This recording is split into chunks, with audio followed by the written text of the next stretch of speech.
Hello everyone, শুভেচ্ছা আপনাদের সবাইকে। আজ মিস্টার অ্যাশের পক্ষ থেকে যে সর্বশেষ আপডেট এসেছে তা নিয়েই আমরা এই ভিডিওতে আলোচনা করব। ভিডিওটি আপনাদের সবার জন্য খুবই গুরুত্বপূর্ণ, কারণ কিছু আন্তর্জাতিক লিডার এবং গ্লোবাল লিডারদের পক্ষ থেকে গুরুত্বপূর্ণ আপডেট এসেছে। সেই বিষয়গুলো নিয়েই আজ কথা বলবো। পাশাপাশি আপনাদের কিছু প্রশ্নের উত্তরও এই ভিডিওতে দেওয়া হবে। তাই ভিডিওটি শুরু থেকে শেষ পর্যন্ত অবশ্যই দেখবেন। আর যদি প্রথমবার আমাদের চ্যানেলে এসে থাকেন তাহলে চ্যানেলটি অবশ্যই সাবস্ক্রাইব করে রাখবেন, ভিডিওটি শেয়ার করবেন এবং লাইক ও কমেন্ট করতেও ভুলবেন না। বন্ধুরা, আপনাদের মধ্য থেকেই একজন ফাউন্ডিং মেম্বার একটি গুরুত্বপূর্ণ এবং একদম বাস্তবসম্মত প্রশ্ন করেছেন। তিনি জানতে চেয়েছেন, স্যার 2025 তো এভাবেই চলে গেল, তাহলে কি 2026ও শুধু অপেক্ষা করতেই কেটে যাবে, নাকি মিস্টার অ্যাশ আমাদের কিছুটা স্বস্তির খবর দেবেন? এই প্রশ্নের উত্তরও আমরা এই ভিডিওতে দেওয়ার চেষ্টা করব, তাই ভিডিওটি শেষ পর্যন্ত দেখুন।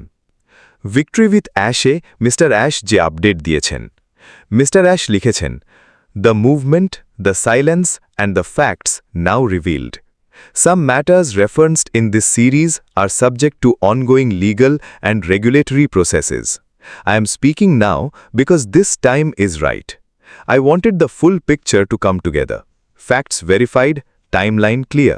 Either fix the business or rebuild it from the ground up, protecting the vision, the community and the dream we built together. Stay tuned." অর্থাৎ মিস্টার অ্যাশ বলতে চাচ্ছেন যে এতদিন যেসব ঘটনা ঘটেছে সেগুলোর আসল সত্য এখন প্রকাশ করা হবে। 2026 সালকে তিনি বিশেষ এবং স্মরণীয় করে তুলতে চান। তিনি আরও বলেছেন, 2026 will be unforgettable. I hope you're having an amazing day. মানে 2026 আমাদের সবার জন্য এক অবিস্মরণীয় বছর হতে যাচ্ছে। আমরা সবাই যেই আশায় অপেক্ষা করছি সেটি বাস্তবে রূপ নিতে পারে। তিনি আরও বলেছেন, "It is reflected in our unity, our focus, our quality and our unstoppable global momentum." অর্থাৎ আমাদের ঐক্য, ফোকাস এবং গ্লোবাল মোমেন্টামের মাধ্যমেই এগিয়ে যাওয়া হচ্ছে। এবং "This is only the warm-up. 2026 and beyond will be a completely different game." মানে আসল পরিবর্তন এবং সাফল্যের শুরু হবে 2026 থেকেই। বন্ধুরা, মিস্টার অ্যাশের কথাগুলো থেকে আমি যেটা বুঝতে পারছি তা হলো আমরা সেই মুহূর্তের খুব কাছাকাছি চলে এসেছি যার জন্য আমরা দীর্ঘদিন ধরে অপেক্ষা করছি। প্ল্যাটফর্মটি একটি নতুন ধাপে প্রবেশ করতে যাচ্ছে, তাই আমাদের সবাইকে নিজেদের টিমের সাথে যুক্ত থাকতে হবে। যাদের রেজিস্ট্রেশন হয়নি তাদের রেজিস্ট্রেশন করাতে হবে, যাদের কেওয়াইসি হয়নি তাদের কেওয়াইসি সম্পন্ন করাতে হবে। এখন আসি সেই গুরুত্বপূর্ণ প্রশ্নে, 2026ও কি শুধু অপেক্ষা কেটে যাবে? দেখুন, প্রশ্নটি একদম যৌক্তিক, কারণ 2026 সালের প্রায় অর্ধেক সময় ইতোমধ্যেই চলে গেছে। এমন অবস্থায় যদি মিস্টার অ্যাশের পক্ষ থেকে নির্দিষ্ট কোনো টাইমলাইন বা স্পষ্ট আপডেট আসত তাহলে সবার জন্য ভালো হতো। অন্তত অ্যাপস বা কোনো সার্ভিস চালু হতে শুরু করলে অনেকটাই স্বস্তি পাওয়া যেত। তবে এখনও পর্যন্ত মিস্টার অ্যাশ কোনো নির্দিষ্ট তারিখ ঘোষণা করেননি। তবে আশা এখনও আছে যে যা হবে ভালোই হবে এবং দ্রুতই হবে। তবে দ্রুত বলতে এটা বোঝানো হচ্ছে না যে 1-2 মাসের মধ্যেই সব হয়ে যাবে। আমার ধারণা অনুযায়ী এখনও অন্তত 4 থেকে 5 মাস অপেক্ষা করতে হতে পারে, কারণ মিস্টার অ্যাশ যে প্রজেক্ট তৈরি করছেন সেটি এখনও পুরোপুরি প্রস্তুত হয়নি। আর সেই কারণেই তিনি এখনও সেটিকে সবার সামনে আনছেন না। তাই আমাদের ধৈর্য রাখতে হবে। সময়ের সাথে সবকিছুই হয়, সময়ের আগে কিছুই হয় না। আমরা সবাই সেই সময়টার অপেক্ষায় আছি যখন মিস্টার অ্যাশ আমাদের জন্য প্রতিশ্রুত জিনিসগুলো বাস্তবে উপস্থাপন করবেন। আমরা যারা গত 5, 6, 7 বছর ধরে অনপ্যাসিভের জন্য অপেক্ষা করছি, সত্যিই কি আমাদের টাকার প্রয়োজন নেই? আমরা কি এখানে শুধুমাত্র সময় কাটানোর জন্য এসেছি? যদি আমরা টাকার কথা বলি, টাকার দাবি করি বা ইনকামের বিষয়ে জানতে চাই, তাহলে কি সেটা ভুল? আমি আগের কিছু ভিডিওতে টাকার প্রসঙ্গ তুলেছিলাম, তখন অনেক ফাউন্ডিং মেম্বার কষ্ট পেয়েছিলেন। তারা বলেছিলেন, স্যার আপনি টাকার কথা কেন বলেন? অনপ্যাসিভ তো টাকার কথা বলে না। কিন্তু যদি টাকার কথাই না হয় তাহলে আমরা এখানে এত সময় কেন দিচ্ছি? আমাদের জীবনের উদ্দেশ্য কি? মিস্টার অ্যাশ কয়েকদিন আগে একটি মেসেজ দিয়েছিলেন। সেই মেসেজের মূল কথা ছিল তারা প্ল্যাটফর্মকে প্রস্তুত করছেন। ভবিষ্যতে অ্যাপস, কমিশন এবং কেওয়াইসি সম্পর্কিত তথ্য দেওয়া হবে। কিন্তু অনেকেই এই বিষয়গুলো ভুলভাবে বিভিন্ন চ্যানেল এবং প্ল্যাটফর্মে ছড়িয়ে দিচ্ছেন। কেউ কেউ বলছেন আগামী সপ্তাহেই ভিক্টরি উইথ অ্যাশ থেকে টাকা পাওয়া শুরু হয়ে যাবে। আমি পরিষ্কার করে বলতে চাই, এটা সম্পূর্ণ ভুল ধারণা। যদি কেউ বলে আগামী সপ্তাহে বা আগামী মাসেই সব হয়ে যাবে, তাহলে তার কথায় বিশ্বাস করবেন না। কারণ বাস্তবতা হল এখনও সময় লাগবে। মিস্টার অ্যাশের নতুন প্রজেক্টে অনেক কিছু এখনও যোগ করা বাকি আছে। যদিও ইন্টিগ্রেশন এবং ডেভেলপমেন্টের কাজ প্রায় 90% সম্পন্ন হয়েছে, তবুও বাকি 10% কাজ শেষ করতে সময় লাগবে।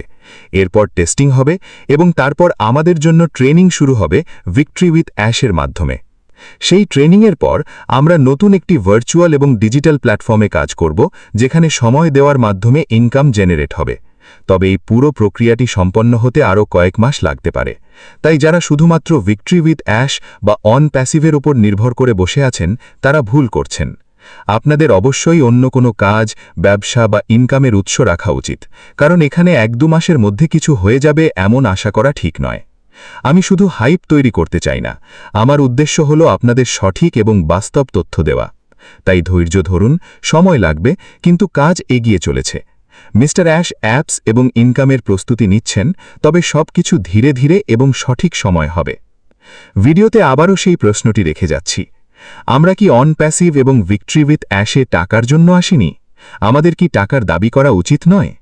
কমেন্ট বক্সে অবশ্যই জানাবেন আপনার মতে আমাদের মিস্টার অ্যাশের কাছে ইনকামের দাবি করা উচিত নাকি নয়।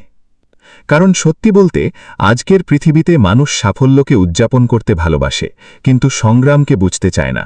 আর ঠিক সেই সংগ্রামটাই আমরা ভিক্টরি উইথ অ্যাশে দেখতে পাই। সবাই ফলাফল দেখতে চায়, কিন্তু সেই ফলাফলের পেছনের ভাঙন, কষ্ট, প্রত্যাখ্যান আর নির্ঘুম রাতগুলো কেউ দেখতে চায় না, যেগুলো অ্যাশ স্যার পার করেছেন। আর সম্ভবত এই কারণেই অনেক মানুষ মাঝপথে থেমে যায়, ভিক্টরি উইথ অ্যাশ ছেড়ে দেয়। যখন প্রথম বড় ধাক্কা আসে, যখন মানুষ সঙ্গ ছেড়ে চলে যায়, যখন কঠোর পরিশ্রমের ফল পাওয়া যায় না, অথবা যখন পুরো পৃথিবী বলতে শুরু করে যে এখন ছেড়ে দাও, এটা তোমার দ্বারা হবে না। কিন্তু বন্ধুরা, ঠিক এই মুহূর্তেই জনসাধারণ আর অসাধারণ মানুষের মধ্যে পার্থক্য তৈরি হয়। কারণ কিছু মানুষ সমস্যাকে দেখে থেমে যায়, আর কিছু মানুষ সেই সমস্যাকেই নতুন ভিত্তি বানিয়ে নেয়। আর বন্ধুরা, এই মাইন্ডসেটটাই আমি সবসময় অ্যাশ স্যারের শিক্ষায় দেখি। তিনি সবসময় বলেন, সাময়িক হার কখনোই আপনার স্থায়ী পরিচয় নয়। যদি আপনার ভিশন পরিষ্কার হয়, যদি আপনার মিশন সত্যি হয়, তাহলে পৃথিবীর কোনো কঠিন পরিস্থিতি আপনাকে দীর্ঘ সময় থামিয়ে রাখতে পারবে না। যদি আপনিও জীবনে বড় কিছু করতে চান, যদি কখনো ভিতর থেকে ভেঙে পড়ে থাকেন, যদি কখনো শূন্য থেকে আবার শুরু করে থাকেন, তাহলে এই ভিডিওটি আপনার জন্য। I will never give up. আবার বলছি, I will never give up. বন্ধুরা, কখনো কখনো জীবনে এমন একটা মোড় আসে যখন সব কিছু শেষ হয়ে গেছে বলে মনে হয়, কিন্তু সত্য হল অনেক সময় সেই শেষটাই নতুন শুরুর ভিত্তি হয়ে দাঁড়ায়। অ্যাশ স্যার সবসময় বলেন, যদি ভিশন বড় হয় তাহলে সাময়িক হার আপনাকে থামাতে পারবে না। একদিন রাতারাতি অ্যালগোরিদম বদলে গেল। একজন উদ্যোক্তা মাত্র ৭২ ঘণ্টার মধ্যে তার ৬ অঙ্কের মাসিক আয় হারিয়ে ফেললেন। বহু বছরের পরিশ্রমে গড়া তার অনলাইন ব্যবসা হঠাৎ যেন জনশূন্য হয়ে গেল। ঠিক যেমন অ্যাশ স্যার বলেন, ডিজিটাল দুনিয়ায় স্থিতিশীলতা নয়, অ্যাডাপ্টেবিলিটি জয়ী হয়। কোনো সতর্কতা ছিল না, কোনো সাপোর্ট ছিল না, শুধু একটি অটোমেটেড মেসেজ, পলিসি ভায়োলেশনের কারণে আপনার অ্যাকাউন্ট সাসপেন্ড করা হয়েছে। এমন মেসেজ আমরা এমএলএম কোম্পানিগুলোতেও বহুবার দেখেছি। অ্যাশ স্যারও তার যাত্রায় অসংখ্য সন্দেহ, প্রত্যাখ্যান আর নেতিবাচকতার মুখোমুখি হয়েছেন, কিন্তু তিনি সবসময় মানুষের মতামতের বদলে নিজের মিশনের ওপর ফোকাস রেখেছেন। আসলে ভুলটা তার ছিল না। একজন প্রতিদ্বন্দ্বী বটস ব্যবহার করে তার ইনভেন্টারিকে মাস রিপোর্ট করেছিল। যতক্ষণে হিউম্যান সাপোর্ট উত্তর দিল, ততক্ষণে সব শেষ। অধিকাংশ মানুষ এখানেই হাল ছেড়ে দেয়, ল্যাপটপ বন্ধ করে দেয়, কোনো নিরাপদ চাকরি বা ছোটখাটো কাজ বেছে নেয়। কিন্তু ঠিক এখানেই উইনার্সরা আলাদা হয়ে ওঠে, আর ভিক্টরি উইথ অ্যাশ সেই জায়গাটাই। অ্যাশ স্যার সবসময় শেখান, সত্যিকারের উদ্যোক্তারা সমস্যা দেখে পালায় না, সমাধান তৈরি করে। পরের সকালে সেই মানুষটি রাগ করেননি, কাউকে দোষ দেননি, বরং একটি খালি স্প্রেডশিট খুলে শান্তভাবে দেখলেন এখনও তার কাছে কি বাকি আছে। কিছু সাপ্লায়ার রিলেশনশিপ, একটা ইমেল লিস্ট, এবং সবচেয়ে বড় জিনিস, নিজের কাস্টমার্সদের গভীরভাবে বোঝার ক্ষমতা। ঠিক যেমন অ্যাশ স্যার বলেন, যদি মানুষের বিশ্বাস আপনার সাথে থাকে তাহলে আপনি শূন্য থেকেও ফিরে আসতে পারবেন। আবার শুরু করা কখনো গ্ল্যামারাস ছিল না। মানুষ প্রশ্ন করতে শুরু করল, আপনার ব্যবসা কি বন্ধ হয়ে গেছে? বাড়িওয়ালা ভাড়ার কথা বলছিল, কাছের মানুষও বলছিল এটা হয়তো ছেড়ে দেওয়ারই ইশারা। কিন্তু সেই সময় সেই উদ্যোক্তা একটি গুরুত্বপূর্ণ বিষয় বুঝেছিলেন। তার আসল মিশন শুধু একটি সফল অনলাইন স্টোর বানানো ছিল না, তার মিশন ছিল মানুষকে গ্লোবাল অপরচুনিটির সাথে যুক্ত করা। আর এই বিষয়টাই অ্যাশ স্যারের ভিশনে পরিষ্কার দেখা যায়। তিনি শুধু ইনকামের কথা বলেন না, তিনি মাইন্ডসেট, গ্রোথ এবং লেগেসির কথা বলেন। অ্যালগোরিদম তার মিশন মুছে দিতে পারেনি, কম্পিটিটর তার পারপাস কেড়ে নিতে পারেনি। কারণ যখন একজন মানুষ নিজের রেজাল্টের চেয়ে মিশনের সাথে বেশি যুক্ত হয়ে যায়, তখন ফেলিয়ার শুধু টেম্পোরারি ডিলে হয়ে দাঁড়ায়। অ্যাশ স্যার সবসময় বলেন, যতক্ষণ আপনি মাঠে আছেন ততক্ষণ খেলা শেষ হয়নি। তিনি নিজেকে কখনো ফেল্ড বিজনেসম্যান মনে করেননি, তিনি নিজেকে একটি মিশনের প্রোটেক্টর মনে করেছেন। আর এই মানসিকতাই পার্থক্য তৈরি করে। যারা হাল ছেড়ে দেয় তাদের বেশিরভাগের ট্যালেন্টের অভাব থাকে না, তারা শুধু নিজেদের সেলফ ওয়ার্থকে রেজাল্টের সাথে জুড়ে ফেলে। অ্যাশ স্যার বারবার বলেন, নিজের ভ্যালুকে কমিটমেন্টের সাথে যুক্ত করুন, রেজাল্ট নিজে থেকেই আসবে। তিনি রেভিনিউয়ের সাথে নয়, নিজের মিশনের প্রতি লয়্যালটির সাথে নিজের ভ্যালু যুক্ত করেছিলেন। তিনি বুঝে গিয়েছিলেন, রেজিলিয়েন্স মানে কঠিন হয়ে যাওয়া নয়, বরং ফ্লেক্সিবল থেকেও নিজের ডিরেকশন ধরে রাখা। 2 বছর পর তার রিবিল্ড বিজনেস অর্থাৎ ভিক্টরি উইথ অ্যাশ আগের থেকে আরও শক্তিশালী, ডিসেন্ট্রালাইজড এবং পাওয়ারফুল হয়ে উঠল। এটাই ছিল the break that became a ফাউন্ডেশনের আসল অর্থ। কখনো কখনো জীবন আপনাকে ভাঙছে না, বরং আপনাকে আরও শক্তিশালী ভার্জনে পুনর্গঠিত করছে। হয়তো এই কারণেই অ্যাশ স্যার বলেন, প্রত্যেক সেটব্যাকের ভিতরে একটি হিডেন সেটআপ লুকিয়ে থাকে, শুধু হার মানা যাবে না। একটি ব্যবসার সবচেয়ে বড় শক্তি প্রোডাক্ট বা মানি নয়, সবচেয়ে বড় শক্তি হল সেই মানুষটি যে নির্ধারণ করেছে যে আমি আমার মিশন সম্পূর্ণ করবই। যেমন অ্যাশ স্যার নির্ধারণ করেছেন, তিনি ভিক্টরি উইথ অ্যাশ মিশন সম্পূর্ণ করেই ছাড়বেন এবং প্রোডাক্টসের সাথে কম্বাইন করে রেভিনিউ ডিস্ট্রিবিউশন করবেন।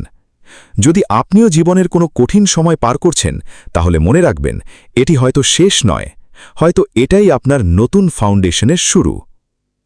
আজকের গল্প থেকে আমরা কি শিখলাম? জীবনে এমন সময় আসবেই যখন সবকিছু আপনার বিরুদ্ধে যাচ্ছে বলে মনে হবে। মানুষ ছেলে যাবে, রেজাল্ট বন্ধ হয়ে যাবে, নিজেকেই সন্দেহ হবে। কিন্তু মনে রাখবেন, প্রতিটি ভাঙন আপনাকে ধ্বংস করতে আসে না, কিছু ভাঙন আসে আপনাকে আগের থেকে শক্তিশালী বানাতে। কখনো কখনো ঈশ্বর বা জীবন আপনার পুরনো ভিত্তিকে ভেঙে দেয়, যাতে আপনার জন্য আরও বড় কিছু তৈরি করা যায়। অ্যাশ স্যারও হয়তো আপনাদের জন্য বড় কিছু তৈরি করছেন। তাই ভিক্টরি উইথ অ্যাশের সাথে যুক্ত থাকুন, অ্যাশ স্যারের সাথে যুক্ত থাকুন। তিনি সবসময় বলেন, যদি আপনার মিশন বড় হয় তাহলে চ্যালেঞ্জও বড় আসবে, কিন্তু উইনার্স কখনো চ্যালেঞ্জ দেখে নিজের স্বপ্ন ছোট করে না।